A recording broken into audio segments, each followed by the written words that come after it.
বহুত বুক ভরা আশা নিয়ে মানুষ আপনাকে ক্ষমতায় বসিয়েছে, কিন্তু খবরদার, যিনি মানুষের সাথে জনগণের সাথে প্রতারণা করেন, তামাশা করেন, তার বাংলাদেশের মানুষ 47 রক্ত দিয়েছে, 71 রক্ত দিয়েছে, বারবার রক্ত দিয়েছে, 24 রক্ত দিয়েছে, প্রয়োজন আবার রক্ত দিয়ে আপনার সমস্ত ধ্বংসাত্মক কার্যক্রম থেকে মানুষ ফিরিয়ে দিবে ইনশাআল্লাহ। কাজী ইসলাম হুকুমাত কায়েম করুন। জুলাই ইসলামের সাথে এবং দেশের সাংঘর্ষিক যে সংঘর্ষ, সেই পয়েন্টগুলি নেই, সেই জুলাই সনদ বাস্তবায়ন করতে হবে। জুলাই বিপ্লব কেন হয়েছিল? আপনারা ভেবেছেন শুধু একটা সরকারকে পতন করার জন্য? না, বরং এদেশকে বিক্রি করার ষড়যন্ত্র চলতেছিল। এদেশের জনগণ ঐক্যবদ্ধভাবে সেই ষড়যন্ত্রকে রুখিয়ে দিয়েছে। জীবনের বিনিময়ে তাবেদার সরকারকে উৎখাত করে এদেশকে রক্ষা করার জন্য জনগণ চেষ্টা করেছে, সাধনা করেছে, রক্ত দিয়েছে, পঙ্গু হয়েছে। আমরা কি চাই?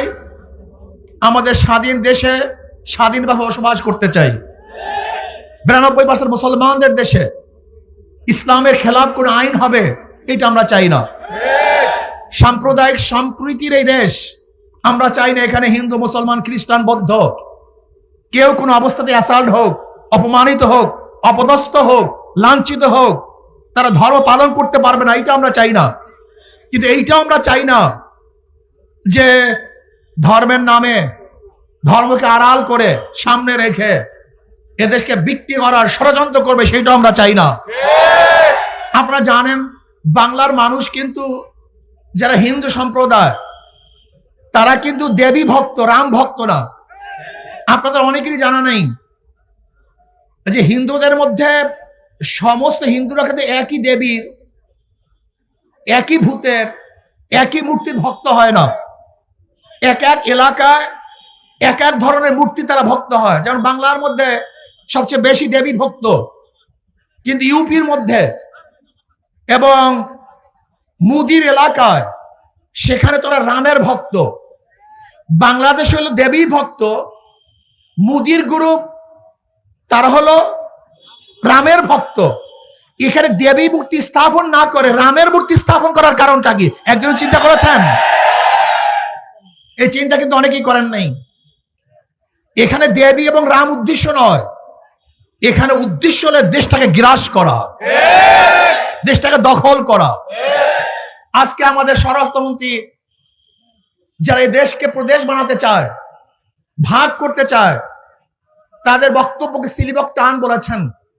এটা সিলিবক টান হয়ে গেছে, কিন্তু আবার নতুন ভাবে যুগি সৃষ্টি করতেছে। এই দেখেছেন কয়েকদিন আগে যুগি নাটক শুরু হয়েছে। এই যুগি নাটক এটা বাংলাদেশের কোনো সংস্কৃতি নয়, এটা ভারতের এক সংস্কৃতি। এই নাটকের মাধ্যমেই এদেশের আলেম ওলামা, মাদ্রাসা, মুসলমানদেরকে ধ্বংস করার অস্ত্র হিসেবে ব্যবহার করেছে।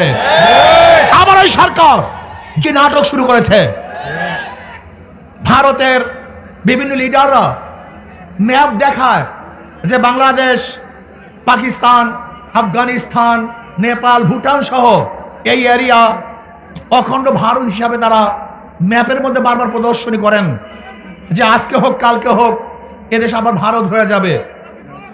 শুভেন্দু অধিকারী সে তো আসার পরে ওই দেশটাকে একটা নরকে পরিণত করেছে, খুনের রাষ্ট্র পরিণত করেছে, ধর্ষণের রাষ্ট্র পরিচালনা করেছে। সেখানে মেয়েদেরকে ধর্ষণ করে হত্যা করা হয়েছে। আজকে সেখানে মসজিদকে ভেঙে দেওয়া হচ্ছে, মাদ্রাসাকে গুড়িয়ে দেওয়া হচ্ছে। আজকে জোরপূর্বক মুসলমানদেরকে শ্রীরাম বলতে বাধ্য করা হচ্ছে। এ দেশকে দখল করার হুমকি দিচ্ছে। আমি স্পষ্ট বলবো, বাংলাদেশের মানুষ সজাগ হন, সচেতন হন। এ দেশকে রক্ষা করতে হবে। আমরা জীবন দিয়ে হলে দেশকে রক্ষা করব।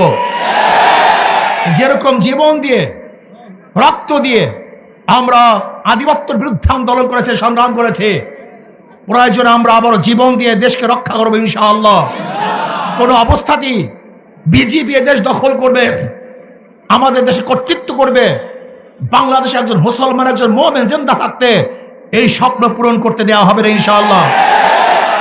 আজকে বাংলাদেশ সরকারকে বলবো, বহুত বুক ভরা আশা নিয়ে মানুষ আপনাকে ক্ষমতায় বসিয়েছে, কিন্তু খবরদার, যিনি মানুষের সাথে জনগণের সাথে প্রতারণা করেন, তামাশা করেন, তাহলে বাংলাদেশের মানুষ 47 রক্ত দিয়েছে, 71 রক্ত দিয়েছে, বারবার রক্ত দিয়েছে, 24 রক্ত দিয়েছে, প্রয়োজন আবার রক্ত দিয়ে আপনার সমস্ত ধ্বংসাত্মক কার্যক্রম থেকে মানুষ ফিরিয়ে দিবে ইনশাআল্লাহ।